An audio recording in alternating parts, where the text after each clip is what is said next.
Hey lovely people, much has changed since moving to Florida. Much has changed since the last video that we recorded.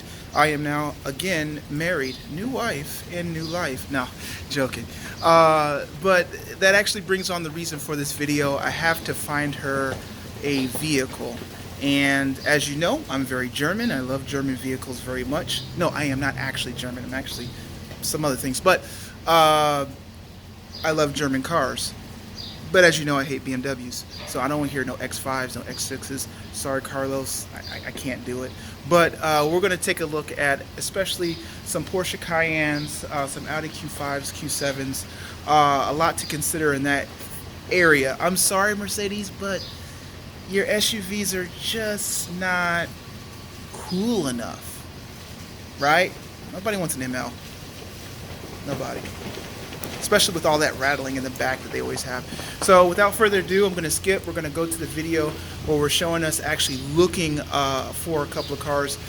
First Gen Cayenne, second Gen Cayenne, and Q5. We're going to go ahead and skip now. Confusion beforehand, we're switching to the part where I'm car shopping with my buddy Lorenzo, and I'm using him as a trusted source to keep me from doing something completely stupid. So obviously coming up to this car, it's not in the condition that we thought it would be in. It's actually at a repair facility right now, and it looks like, you can tell right here, that this has been taken off. So the door, the windshield is probably, or the window has probably been replaced, or regulator issues. Also buttons missing here. You know, these are actually pretty substantial. I do love the way this looks on the inside, and the seats, you know, overall look like in good condition. I just am worried because, you know, there's certain issues. Like, for instance, the headliner. Yeah. Look at the back of this. Do you see the back of this seat? Oh, wow. Let me take a look. See, that's why I got my man here. Whoa. There we go. Boom. What the heck did they do? They just put like a screw in the back of the chair. It's in rough shape. Yeah, it's not in the best shape in the world for the price point. You know, this would have to be a cash deal. Maybe they're all like that. I just thought that was like it had been worked on, but it looks like like all the have that gap like that. Interesting. Let's go. I'm gonna go around. I can't pop the trunk, which is also a big thing, because the actuator could be bad. But yeah, it does look like. Oh, okay. I just never noticed that before. Porsche engineering there. Oh, now I can see on this side even more. Yeah. Wow. Good call out. So, yeah. Although, I will say, I do love the shape of this car so much. It's like a good sturdy. Yeah. And I'll give you like $3 grand for it. That's what I'm thinking. At most. But the biggest problem with this car is it doesn't have, sorry, my alarm's going off. It doesn't have any type of parking sensors or backup camera. In Miami, that's not going to work.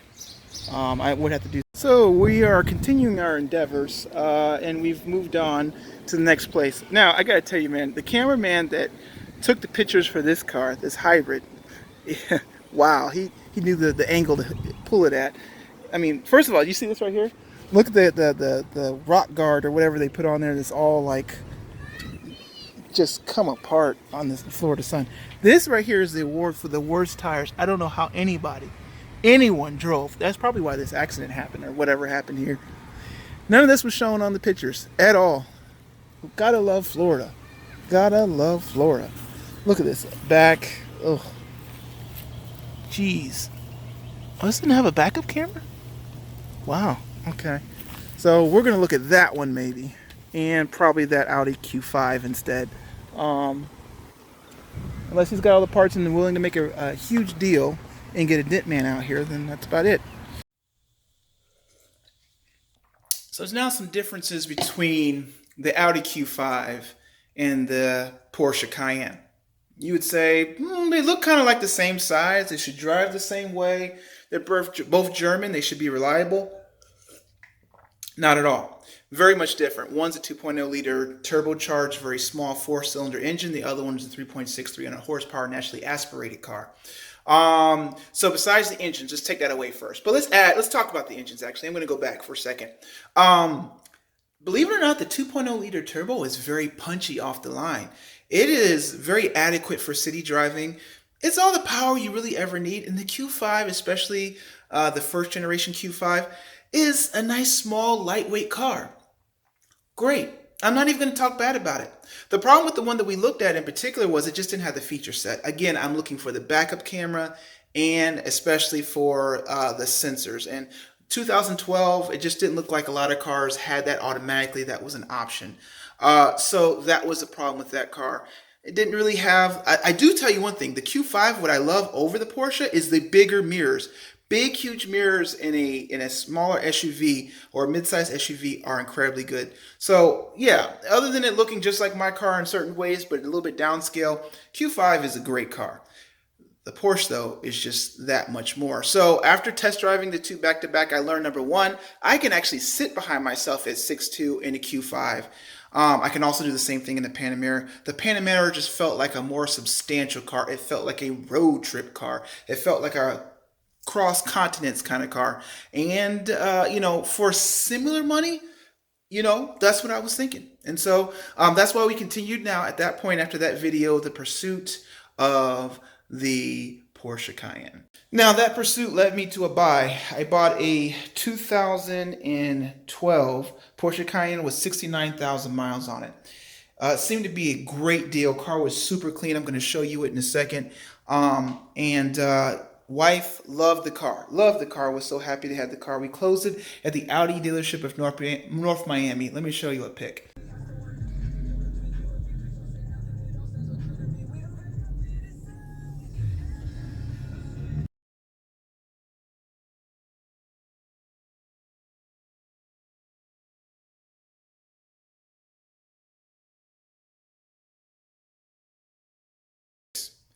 I can't believe this because this is my Audi dealership. And that's where I take to get all my maintenance done because at this point I don't have a garage. Sorry guys, I didn't really want to tell you this. But until I get my house, which I'm working on, I'm taking my car to the dealership. But on the A7, it's fine. We're not talking Porsche 944 stuff. We're not talking project car. This is the main car. When you don't have time, this is what you do. Now, I take this car there all the time. I buy a Cayenne from there. They sell me a car with a broken transfer case. My wife test drives the car. I go to pick it up. As soon as I drive it off, within 2 minutes, I know instantly transfer case is bad. Okay? They want to send me a $3,800 repair bill, and I haven't had the car for 24 hours. And then offer to pay for the labor for the car and say still the part costs $3,100. There's no transfer cases for Porsche Cayennes that really cost $3,100, even the most genuine parts. So they're trying to get over on me. I had to return the car. And, very much my wife is disappointed. So I want to say, number one, shame on you, Audi of North Miami. I want to tell you something right now. You have lost a customer for good. And I hope anybody that watches this video never trusts them because they knew that transfer case was bad and tried to sell it to a customer and hope they didn't notice it for the first 72 hours. Back to the story. So our search continued. I looked at a couple of more and eventually I was finally able to settle on this one I'm showing you right now.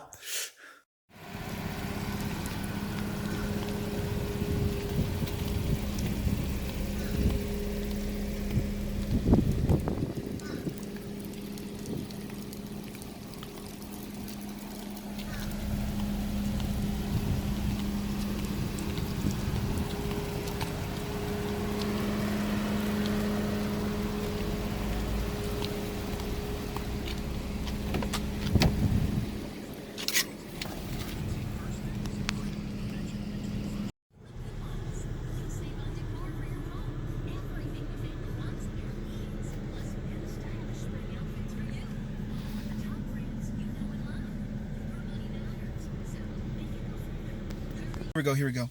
I just purchased the cheapest Porsche Cayenne second gen in America at $16,000 with 121,000 miles on it. I wonder who I'm actually acting like. No, I'm just joking, guys. Hey, that was my best Hoover's garage impression that I could do.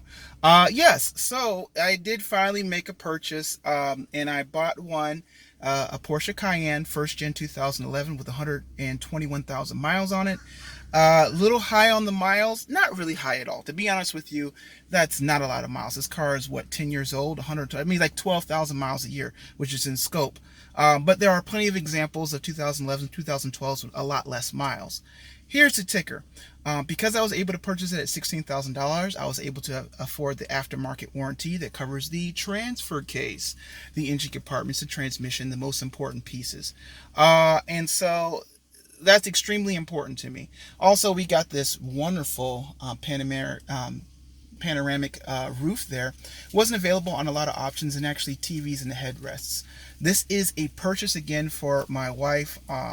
And I think that it's going to be an awesome thing. So, not to get too particularly here, but I just took you around the walk around to see the car. The car is pretty clean. It's wonderful to get the car in white because white actually hides a lot of things, scratches and things like that. As you wax the car and you clean it up, things are even harder to see. Living here in Florida, obviously with a lot of parallel parking on the street, you don't want to have a perfect car because then you have to worry about a perfect car. You're going to pay for a perfect car that won't be perfect for very long. So just keep that in mind. Some of the things initially that I've been looking at this car and then understanding, I think all of them have a right side marker bulb issue. At least 2 or 3 of them I looked at all have the same issue. Seems pretty common. And with this car, the things that it had with it was also a faulty headlight controller unit. Headlights are actually very easy to pop out. The headlight controller unit is actually like $150, so not too bad on the expense. Besides that, everything else is pretty good. I would definitely recommend, though, if you're planning on buying one of these cars, just plan on knowing that you're going to replace the transfer case. That's going to be a thing. Or purchase a warranty that covers it. Take it to an empty parking lot, do some slow figure eights, see if you hear any thumping when you turn left, especially, and apply a little bit of gas. You'll hear it right away.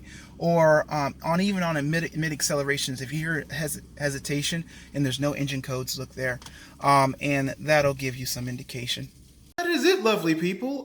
The purchase has been made. There'll be more videos to come and show how the car drives, the review of what I love, what I hate about it. I'm sure something will break very quickly. Hopefully not. I wish I could knock on wood somewhere. Yeah, again, sorry this is a very impromptu video. There's probably a lot of camera shaking. You're probably a little dizzy. But I guarantee you as I get back in the swing of things, I'll get a little bit better. All right, until next time, guys, take it easy. Bye.